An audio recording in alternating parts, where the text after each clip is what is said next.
Hello, everyone. Welcome in.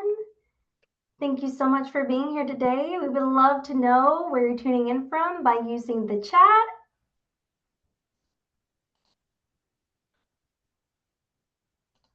Maryland, Texas. Wow, Ohio, welcome. Thank you so much for being here. We can go ahead and get started. Hello, everyone. Welcome to the Insure Fitness Group webinar series. I'm Shannon with IFG, and I'm excited to be co-hosting with you today. If you're new to Insure Fitness Group, we're a leading provider of comprehensive liability insurance for fitness professionals across the U.S. Our coverage extends to personal trainers and a wide range of other fitness modalities, including Pilates. But we don't stop at insurance. We also offer exclusive member benefits like discounts on continuing education, products, and much more, all available through our member portal. To explore everything we have to offer, visit insurefitness.com. Few housekeeping tips. A quick reminder that today's webinar will run for 60 minutes approximately, and it is being recorded. The recording will be emailed to everyone within the next 48 hours. We encourage you to ask questions, so feel free to use the chat or question feature, and we'll be monitoring both throughout. We'll also reserve the last 10 minutes for a Q&A session. Now we can dive in. The topic of today's webinar is Pilates for older adults, building stability, mobility, and confidence. Please join me in welcoming our host, Tina McAlpine, a dynamic force in fitness and Pilates, igniting confidence and peak performance one inspired movement at a time. Tina launched her fitness journey in 1995 as a member of the University of Minnesota dance team, teaching group fitness classes while earning her BS degree, and today she serves as the Life Power Pilates coordinator, trainer, and group fitness instructor at Lifetime Fitness. With certifications including ACE, NASM CPT, and corrective exercise specialist, full stop Pilates training, and group cycle, her true passion shines in empowering others to unlock their potential, embrace their strength, and step boldly into the best version of themselves. We're excited to have Tina here today to share her insights on building confidence and vitality through mindful movement with us today. Please welcome Tina, and thank you so much for tuning in to the Insure Fitness webinar series. Great. Okay. Well, hi, everybody. I am Tina McAlpine, and I'm excited to be doing this today and giving you an overview of just kind of Pilates for older adults. Here's sort of the timeline. So the different topics we're going to cover is number one, we're going to provide an understanding of just the effects of aging. Number 2 and 3, understanding the benefits of Pilates for older adults and adapt the principles of Pilates. And then the third thing is modifying some different exercises and considerations to think about when we're training an older adult. As you heard, I've been training for quite a while, and my full-time job is teaching Pilates. So that's the one exciting part of it is I just trained some clients a couple minutes ago. So I've got a lot of information. First thing we'll go off of is just kind of talking about the idea of the effects of aging in general. Okay, so right away, the number of older adults is increasing. Data shows physical activity is a huge positive for longevity and enhancing your life. And by 2030, 71 million adults over the age of 65 in the US will account for 20% of the population. So this is a great demographic to be thinking about when we're thinking about functional fitness, Pilates, because as people age, it's bringing on, there's knee replacements, hip replacements, body wears down a little bit. And so one huge thing with using Pilates as a topic, it's all gained on functional fitness and understanding kind of the benefits. Just a couple things about the aging process and the effects to take into account. First of all, muscle mass, you can lose a rate of 5 pounds per decade starting at 40. 2, your strength can be lost, so regular strength training can be hugely beneficial. Another thing, body fat percentage goes up, aerobic capacity lessens, bone density. So these are all different things that come into effect with just the aging process in general.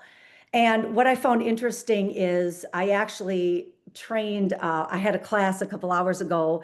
I do a class with 6 people or less on the reformers. And one of the participants in there is, he's 86. I've been training him for 10 years and he's with everybody. Like he's molded into the whole classroom setting.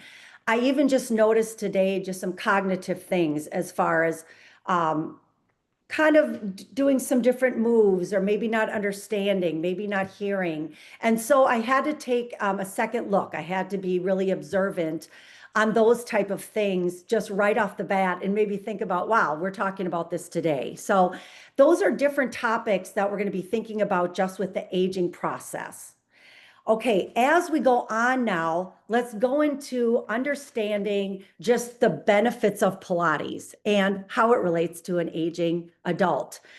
Before we get even started with aging adults, one thing that is a really big thing with Pilates is these key principles for all age groups. And all of the age groups, older adults, younger, it all tests the span of time by understanding the Pilates technique in general. So it's knowing the correct breath pattern, your pelvic placement, neutral and imprint, rib cage placement, shoulder stability, and your cervical spine, which is your neck. So the one thing that is a huge benefit is the stabilizing first and then the mobilizing. And then it really caters to an older population because the big thing is making sure that our participants are stable, are safe, they're in alignment correctly, their form is correct, and then we begin the exercises. So really the whole key to Pilates in general that really doesn't have an age limit is the principles. And that is why it's brought in the test of time. I mean, Pilates started with Joseph Pilates. He was born in the 1800s. He started Pilates calling it controlology, using your body as a tool to kind of heal himself.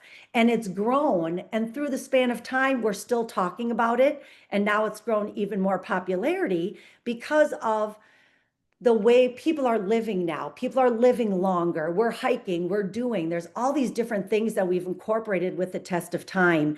And Pilates has just thrown us into all of this. Okay, now going on, one big benefit with Pilates for an older adult is reducing a fall risks.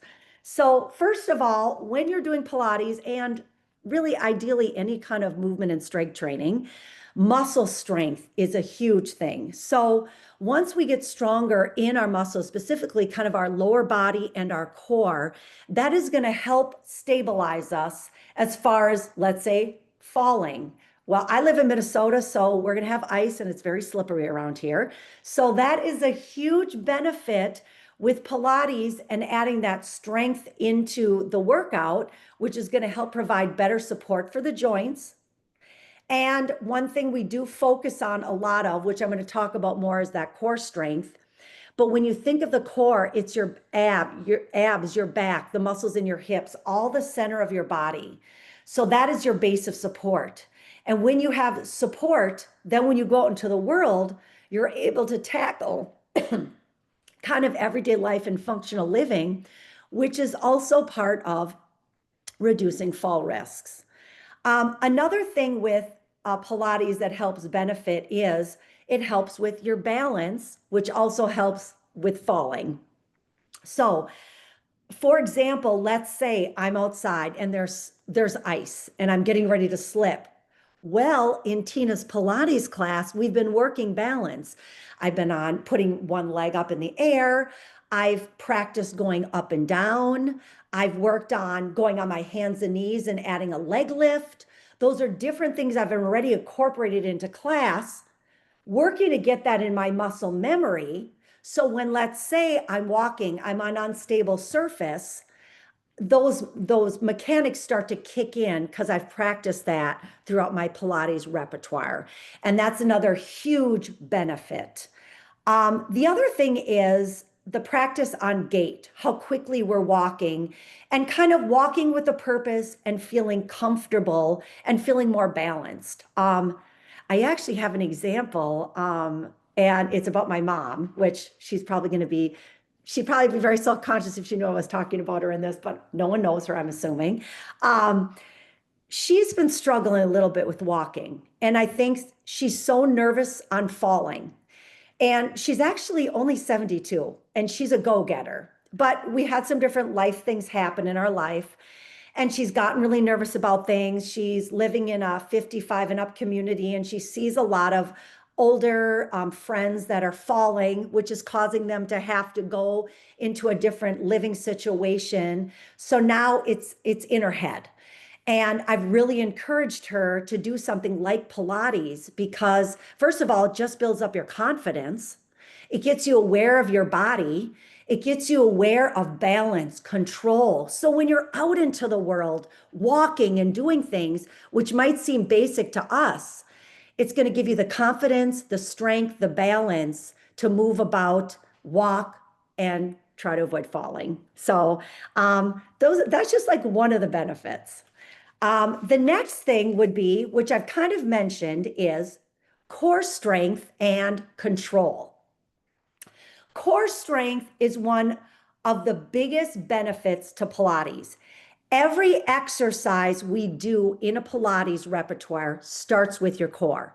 And like I said, core is your abs, your back, your hips. It's the center of your body. You want to think of that being really strong and stable. And then you go about doing your exercises, where it be hiking with your grandkids. It would be going for walks. It would be sitting and standing. These are things that might seem basic to some people, but as we age, things start changing and we have to kind of move with more of a purpose and think things out. So when we have that strong core, everything falls into place. And every exercise you do in Pilates, you start with this core connection, which is a huge selling point. Another thing is it helps to maintain, like I'd mentioned, ADL, which is activities of your daily life. So when I'm teaching and, when I became a trainer, it might sound cheesy, but it's like, oh, we're here to help lives and change lives. It sounds silly, but it really is the case. And I've always thought I've always thought I'm going to help people live longer. Now, I don't know if I can help them live longer, but I can definitely help them live with a more enhanced life. So when you see someone and you know what their age is, it's not necessarily just a number. So if I have a client that's 72 and this person is getting up every day and has a routine, eating healthy, drinking water, doing their Pilates classes. Then I have another 72-year-old where wakes up, gets on their phone, sits and watches TV, maybe walks 1,000 steps a day. Now this is two different things. So the person with the Pilates and the physical activity and just mobility, I'm not sure how long your life will be, but it will be enhanced as far as doing things you want to do, not having as much limitations. And that is a huge benefit. And a lot of it starts with, like I said, your core strength and control. I have a couple really quick stories of clients that I train. So I train clients from my youngest is 16 and my oldest is 87. So it's a huge span. And I have to tell you, I have clients in my 70s and 80s who are better at the exercises than some of the people in their 30s because it's all about control. It's about the breath pattern. It's about stabilizing. So quick little story about a couple clients. Number one, my client Twyla.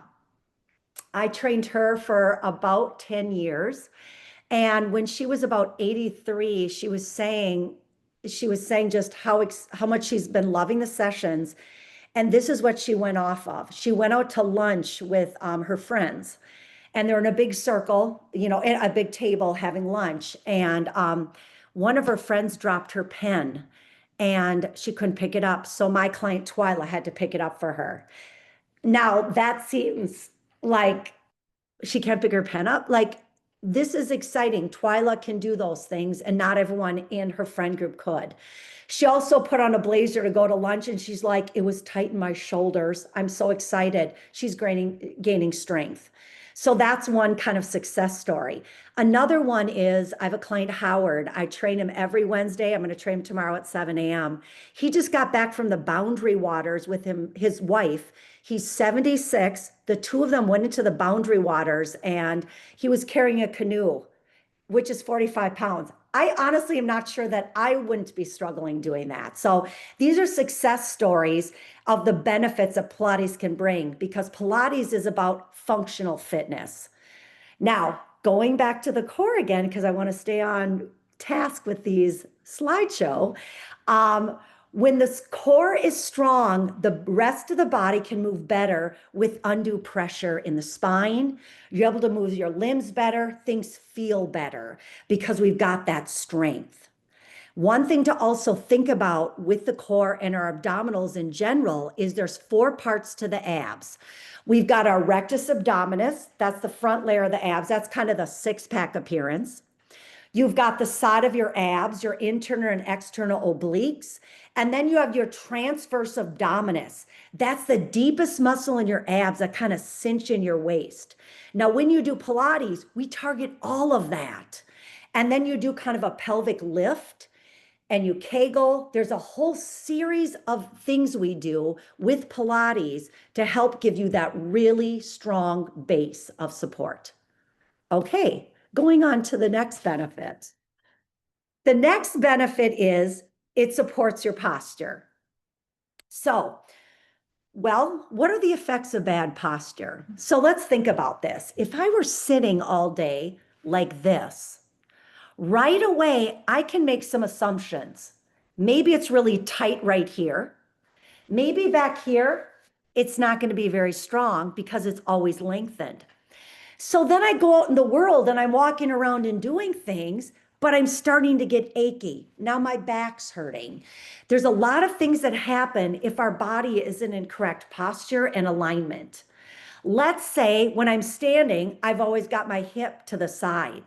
Now, right away, over here is going to be tighter, and this side kind of hurts sometimes. So those are the negatives of having poor posture. Also, it looks a little better, but on the functional side, it just helps with longevity and enhancement of your regular life. So thinking of supporting posture, it increases your flexibility, it increases your range of motion. So basically, it gets your body to move the way it should. So you're feeling good and you're able to do all those activities outside of your house, or I guess in your house. But that's one huge thing with Pilates. It's a nitpick of posture. So when I put someone, let's say, into a Pilates exercise, first thing I do is sit up tall. Sit up so tall you might be uncomfortable. Now add some weighted balls. Now add some movement. But right away, I've got them into a really good posture and good support system first. And then we do the workout. So it's a lot more functional than it looks.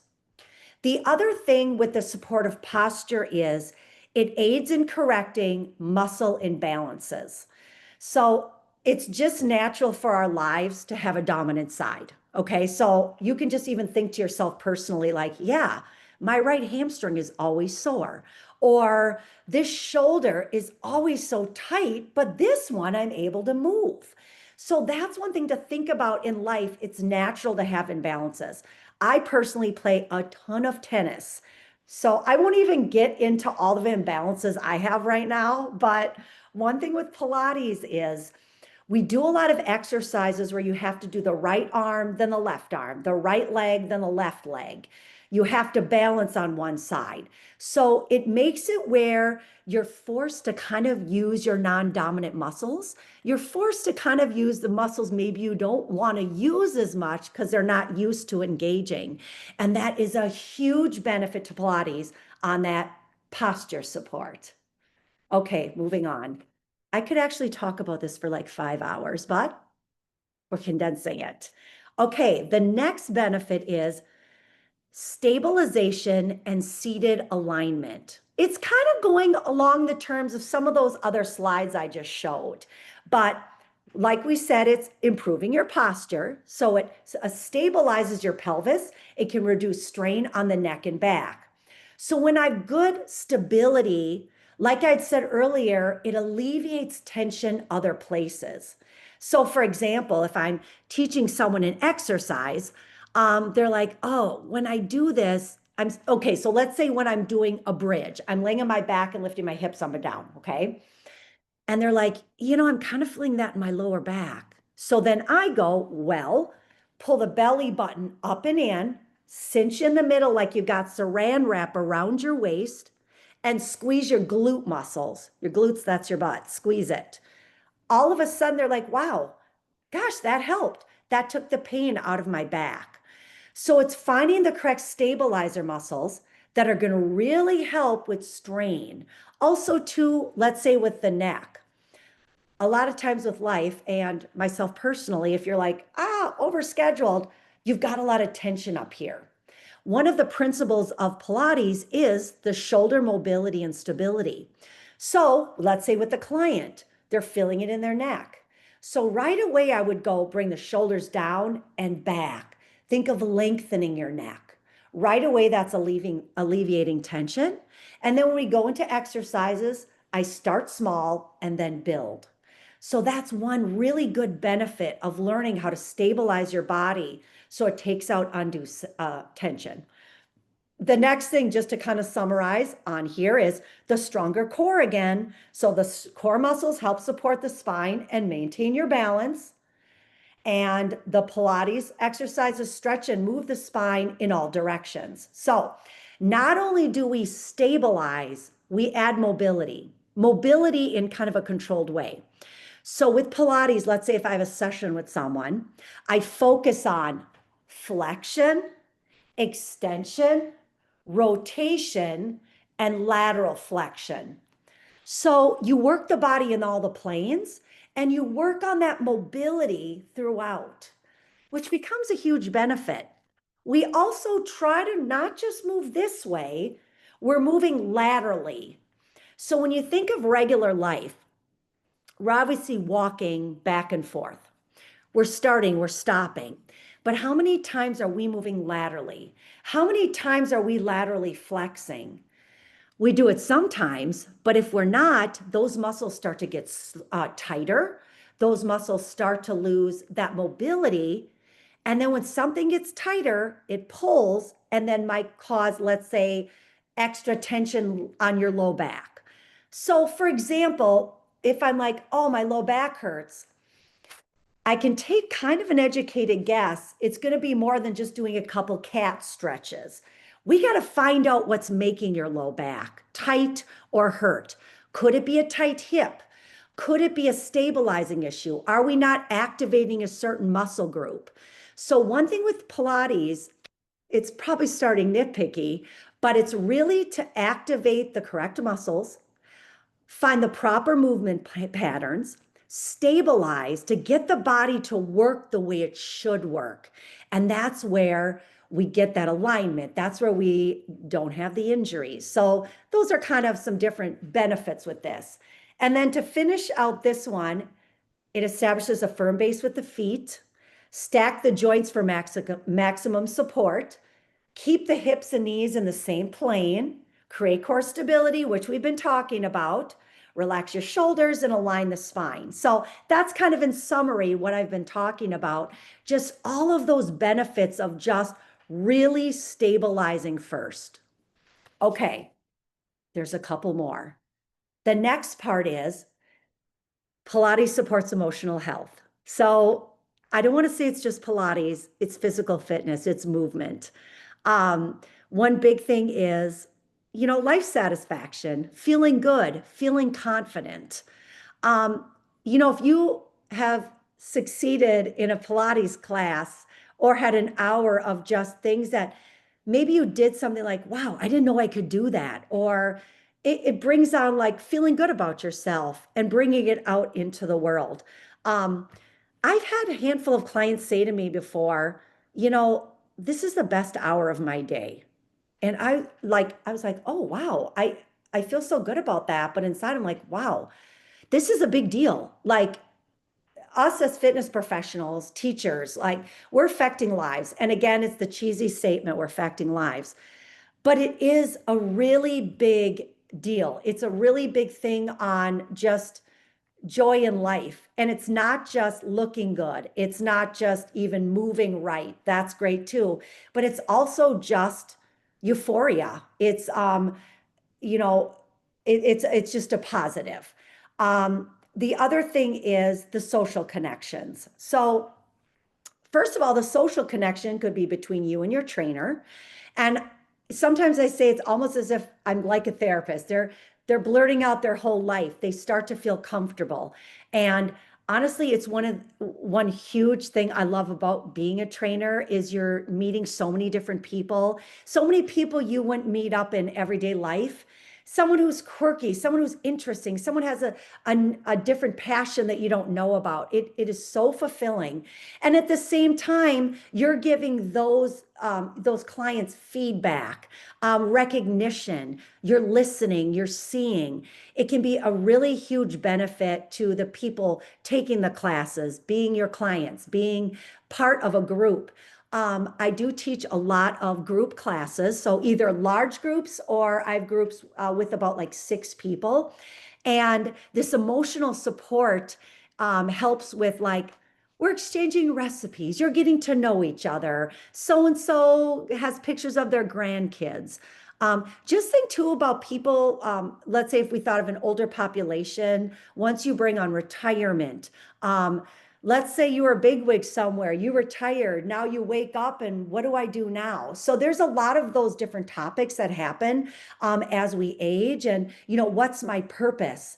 And one great thing about Pilates is bringing it together, finding people, finding a time you go to the gym, connecting with your trainer. And all of that is just a really positive to, I mean, really, it's fitness in general. And part of it is social skills 101, listening, hearing people.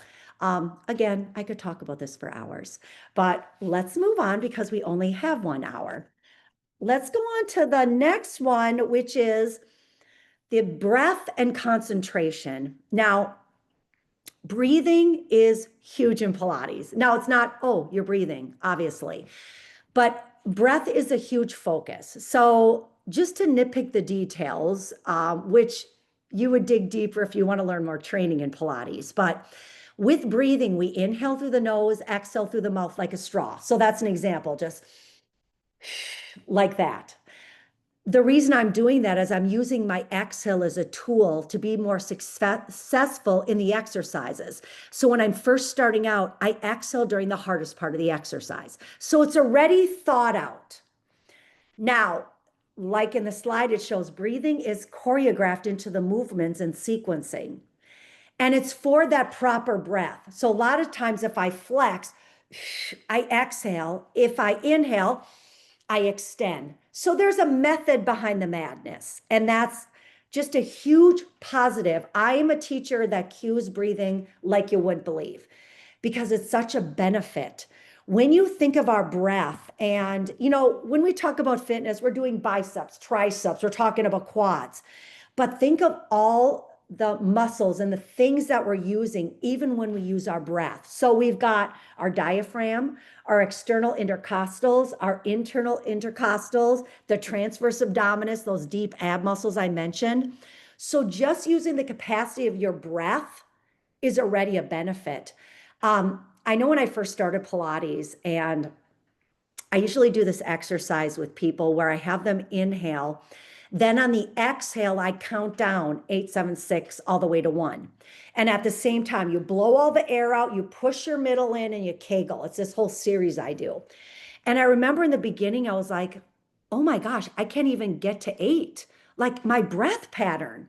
I'm sort of known as a high-strung person, which I don't know if you can tell by this, but I'm doing.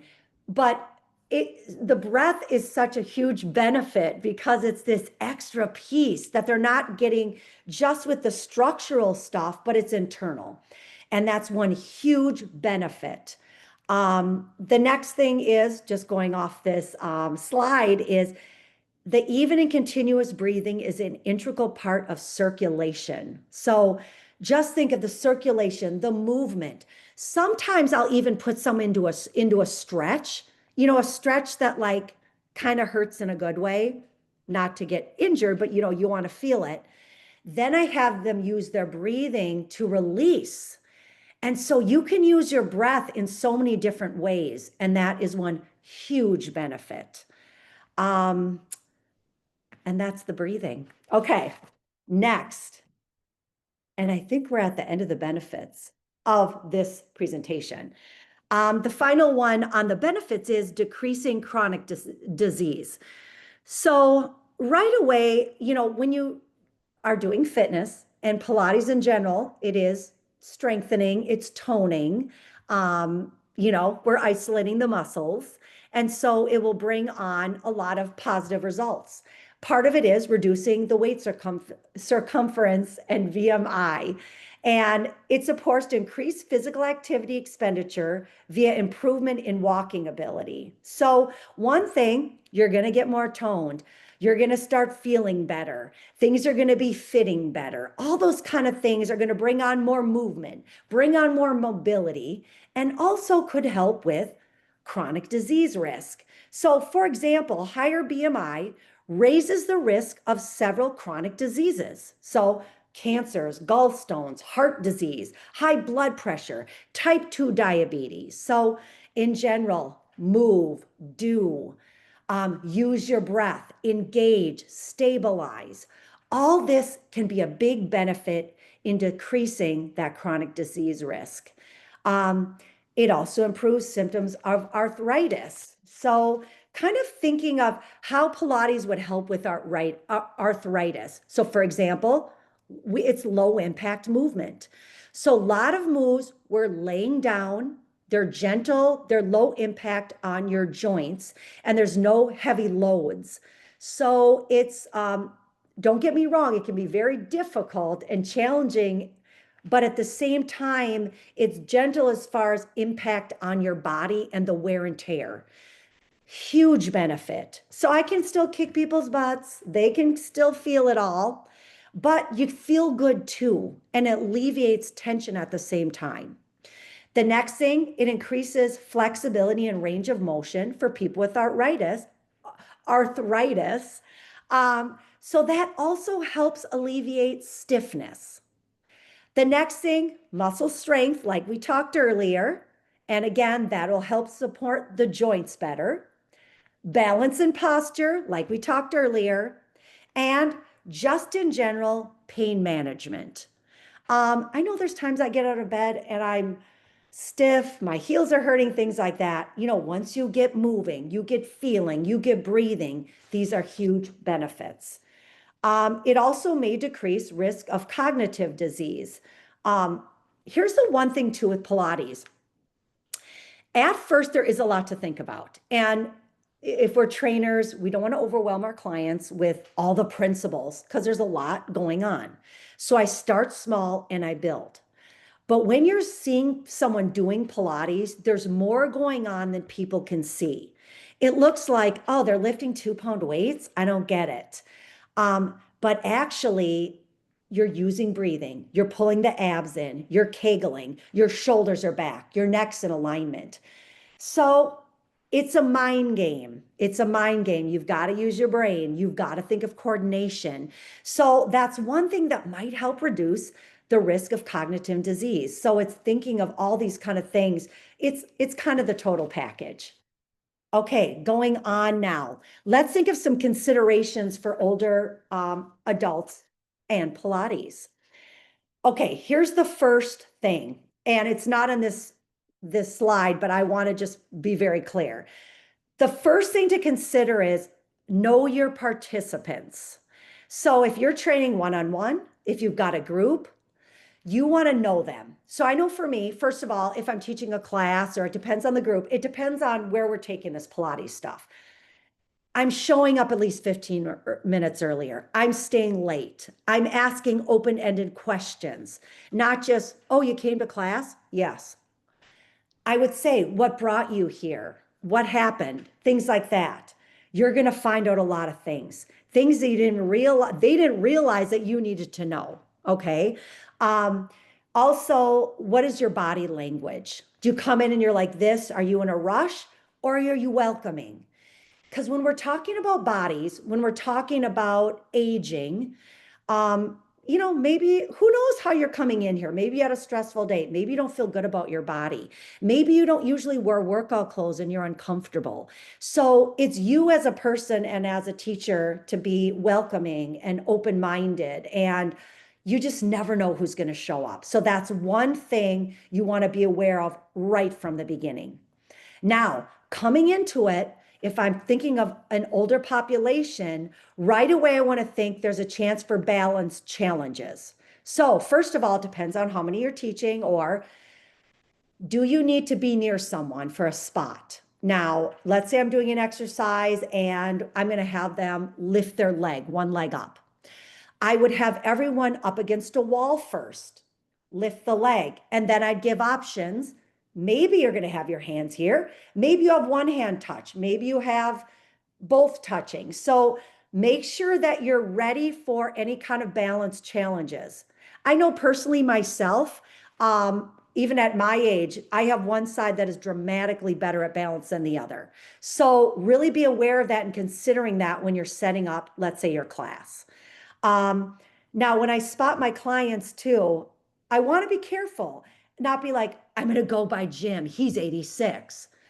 I try to make it nonchalant. I want to make sure that everyone's set up for success. So one thing I think sometimes, and I don't know if it's just me thinking this, but if we're training, let's say, an older population, maybe make sure we're not treating them like a child. Make sure that we're setting them up for success, feeling confidence. Jim was the CEO of a company 10 years ago. He was the head person. So, it's just making sure we're thinking all of this out. Okay, the next thing now with considerations is our general mobility.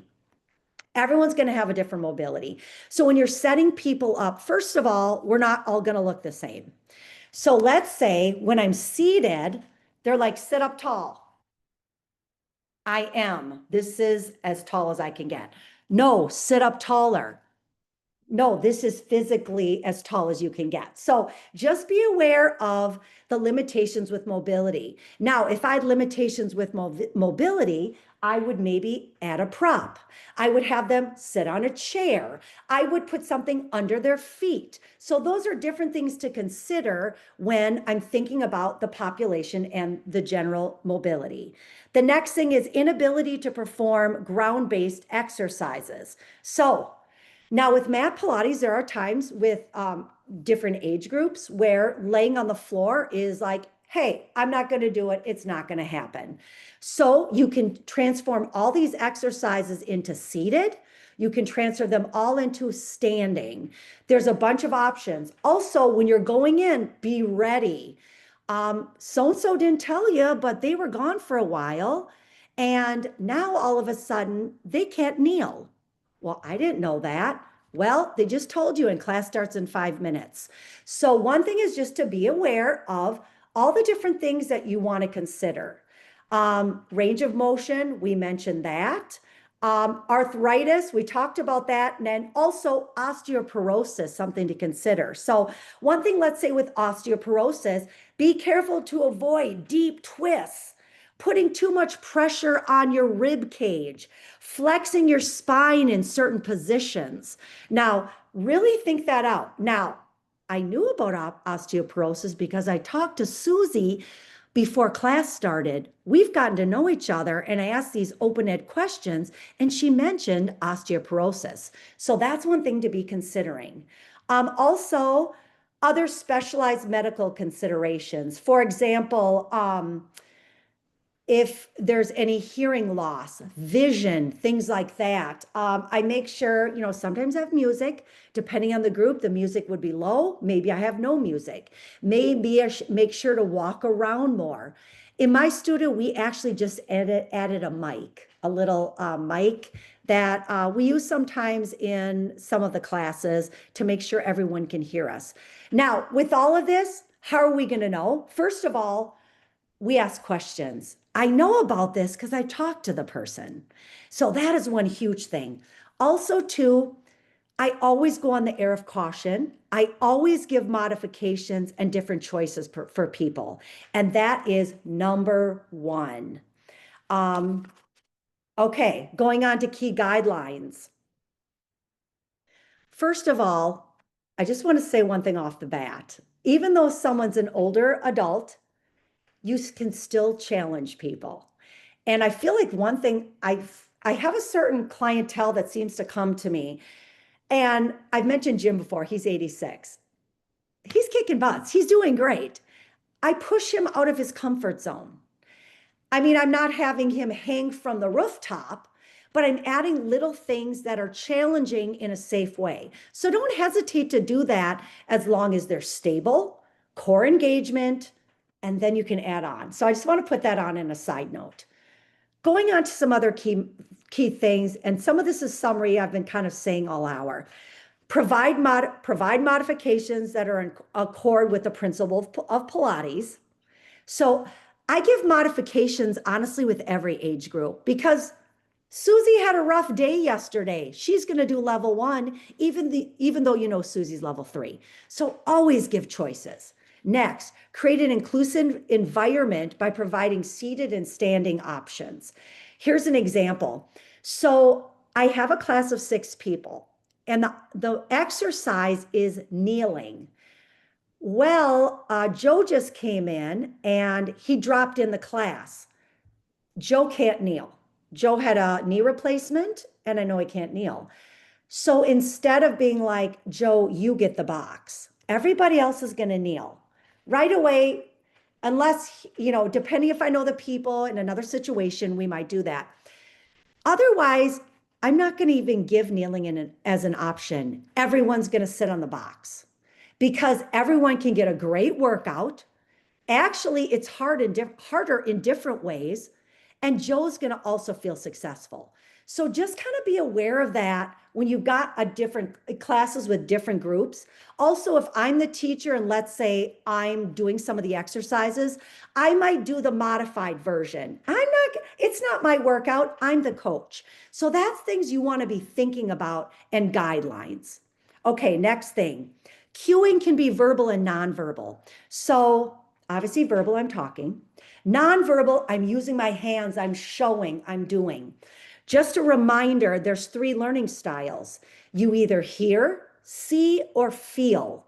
So all of those learning styles are in your classes, but they didn't tell you. I mean, did you put in a survey? How do you learn? I have to figure that out. I have to assume all the learning styles are in there. So you want to be aware of that. Next, I mentioned that adapt to seated options or standing. And it's common for chair-based exercise to focus on upper body movements. So be aware of shoulder stability. That's kind of 101. Make sure with wrists, shoulders, neck. There's a lot of things and a lot of different things people can have injuries. Half my clients have wrist problems. I can name about 10 people that have had a shoulder replacement, knee replacements, hip replacements. That's one thing with Pilates. Their doctor a lot of times told them to do Pilates because it's so good with stabilizing. And let's say you can't think of another Pilates move that works the glutes, let's say. If everyone's doing one move, find some other move that's targeting the same muscle group. So I have a client that she's always cramping in certain muscles. And so instead of on her hands and knees, we do this exercise. I have her stand and get a band and do something else. I put that in there because she's still going to activate the same muscles, even though she's not doing this Pilates exercise. So that's one other thing to think about. Let's skip ahead now to the deconditioned participant.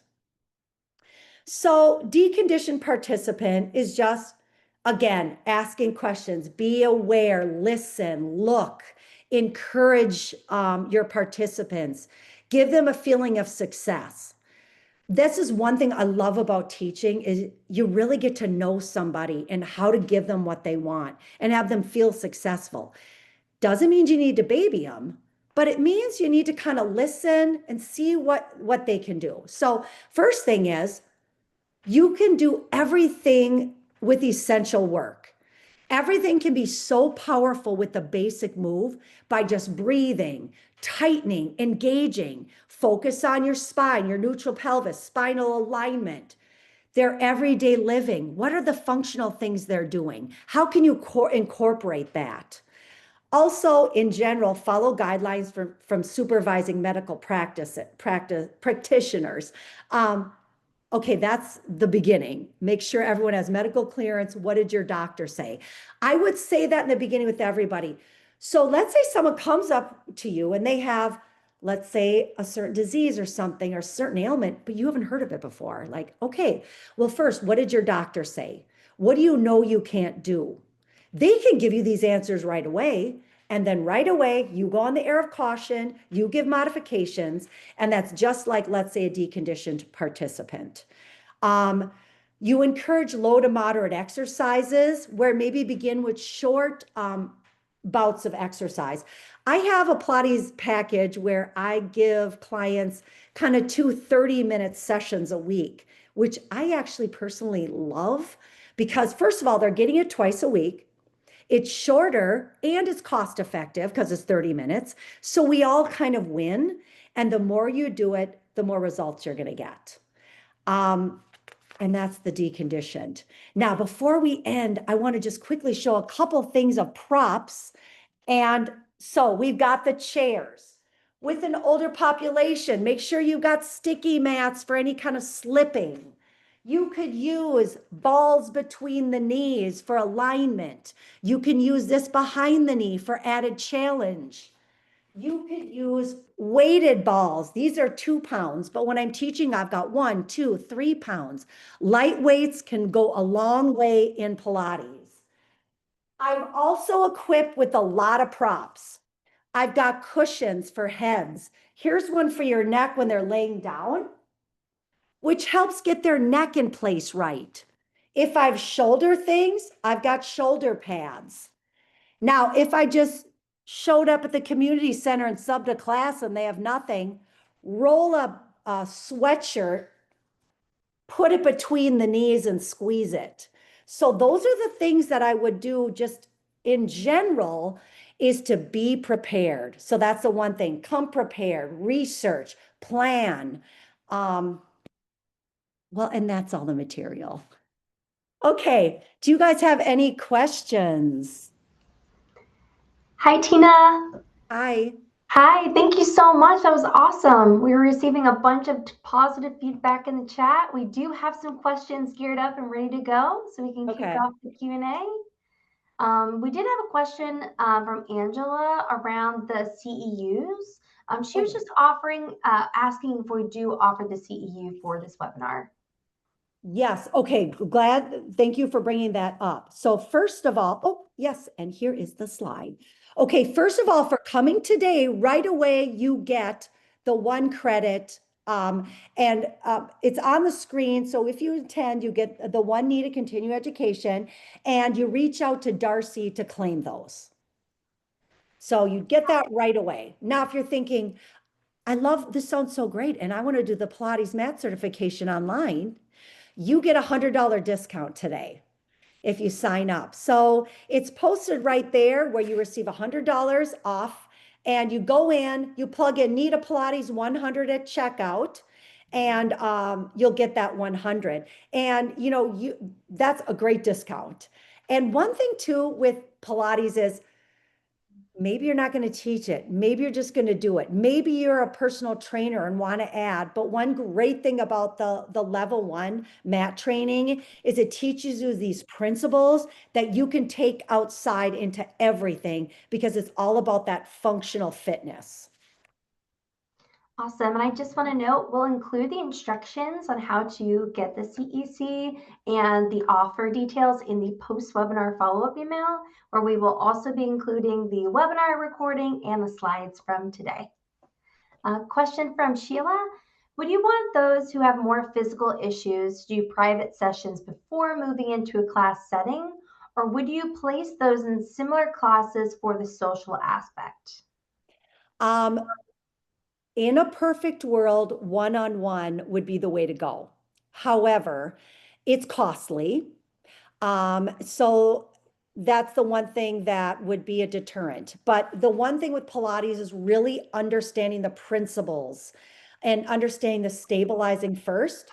So anytime you work one-on-one, it's that VIP of really getting in deep on what they're dealing with, what their imbalances are, having them understand. So, and then you throw them out into the world. Now, one thing about that though, it's expensive. So what we do where I teach is we have different levels. So then I would encourage, we have 3 levels. So I would encourage going into the level that's appropriate for them or the demographic. So let's say Pilates for seniors or seated Pilates. Like I would tag it in a certain demographic or where you're trying to reach, and I would put it out that way. So they're both good in different ways. In a perfect world, if you can get that VIP, I mean, that's ideal, but I hope that answers your question. Awesome. Question from Ricarda. Do you feel the reformer is better for older individuals? First of all, I think all Pilates is great. Both are good, reformer and mat. The one advantage of reformer, it's weighted and you do get more of we do things like, let's say a squat, but you're laying down, so there's no impact on the joints.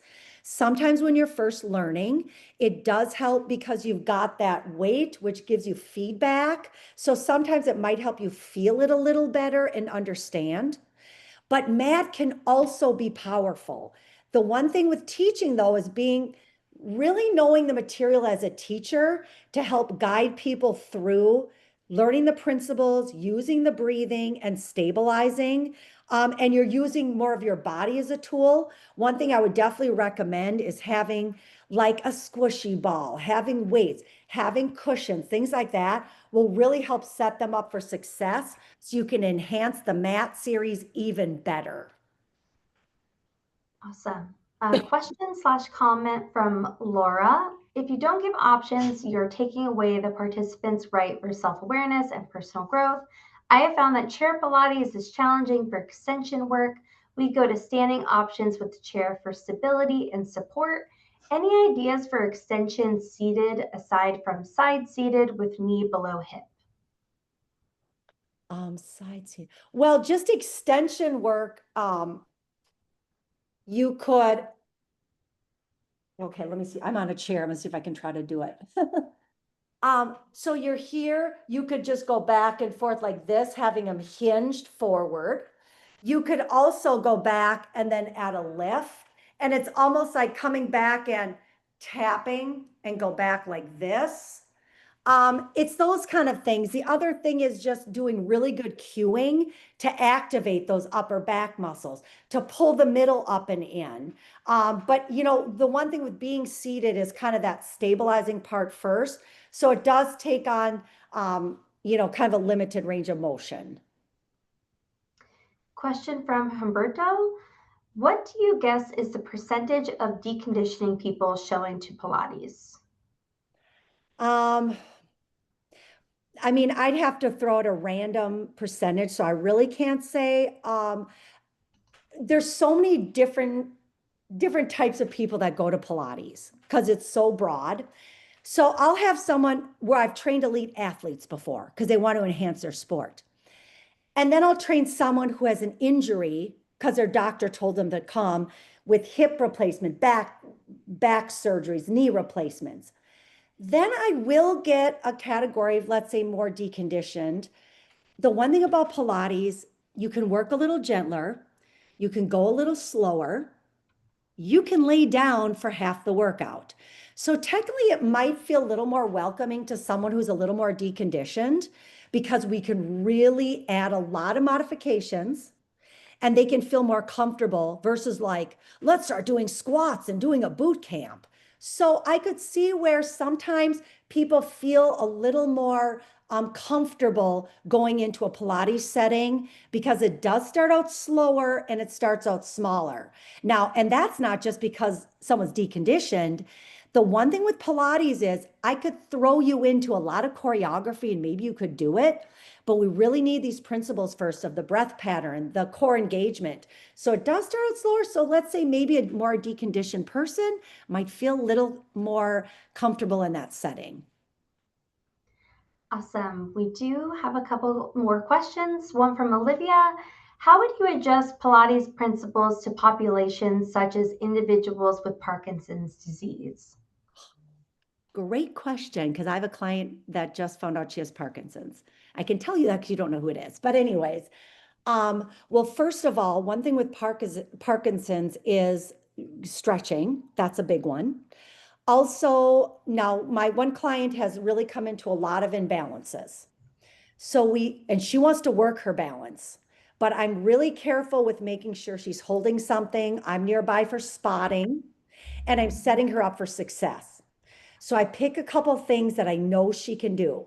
And then I try to get her out of her comfort zone.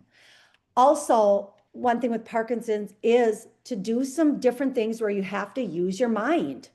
And so it's adding some more choreography, challenging that. And that's what's great about it is we can start small, but we can add some different things. Now you keep stability, you keep strength, but then you can tackle that a little bit, and that's a good one. So there are a lot of benefits that can be incorporated with Pilates with Parkinson's. Awesome. Question from Caroline. I use resistance bands. Is that good? Yeah, I think so. I think the one thing about using a prop is there's a reason behind it. And with Pilates, you can incorporate Pilates principles in a resistance band. So, do you mean with the handles? Okay, let's say it was with that. I would stand up tall. I would have my shoulders back, pull my belly button up and in, squeeze my inner thighs together, and then move the band. Also, if I have one of just those long bands, I could pull them back and do my shoulders while I pull the band apart. But yes, there are like a ton of things you could use with the resistance band. The one thing with using props is having a reason behind it. Adding stuff because they're going to stabilize better, because they're going to feel their shoulders more, because it's going to help them sit up tall. One thing we want to be careful about when we add props is like, I'm a teacher and I'm bored, so I'm going to start to add things. And trust me, I know because I've been teaching a long time. And it's like, what do I do? I've got to try something different. If you try something different or add something, have a method behind the madness. Why did we add that? Is that for more challenge? Is it for stability or what? But yes to resistance bands. Awesome. We have a couple questions related to courses, one from Robin and Diane. I'll just combine them. Is there a specific Pilates course for seated? And also, do you offer any specialized Pilates related to pelvic health? Right now we're always looking into new things to start. I know Darcy's online and she could probably even give some more feedback of the different options. Right now I'm not sure that we have that pelvic stability, but well, pelvic health. One thing with the mat training though, we do talk about that within that certification. And that is one part of it because it's that pulling up and in through the pelvic wall, kegling. There's this whole series on adding that. And then we are always up and coming with different Pilates things. We have like Pilates with the wall. We have foam roller Pilates. We have medicine ball Pilates. So things are up and coming. I'm not If I 100%. can hop in, I don't want to Oh, yeah, interrupt you, yeah. Tina, but Great. yeah, if I can hop in, we do have a 3-hour course on Pilates for older adults that really expands on what Tina spoke on today and goes in depth, especially into chair-based Pilates.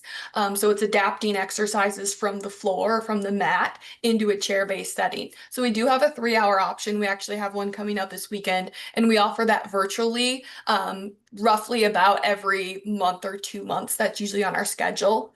As far as the pelvic placement, we don't have a specific workshop, as Tina mentioned. It is covered in our Pilates mat specialty. We also have a pre and postnatal specialty where it goes more in depth into pelvic health and stability. Awesome. We do have a few more questions, but we do need to wrap up. We're a little bit over, but I wanted to lead things off with this awesome comment from Patricia. Great webinar. Love your passion and energy level, Tina, and appreciate the overview, review, and ideas. I also enjoy hearing/reading questions and information shared by other participants in these sessions. Thank you all for offering this webinar. And thank you, Patricia, for being here. Thank you so much to Tina and Darcy. This was amazing. Again, so much positive feedback in the chat. Thank you, everyone, for taking the time out of your day, for tuning in and listening and being with us here today. Again, we will be providing that follow-up email with the recording, the offer. If you'd like to reach out to Tina directly or Anita directly, we will include those links as well. Thank you so much, everyone, and we'll see you at the next one. Bye. Thank you.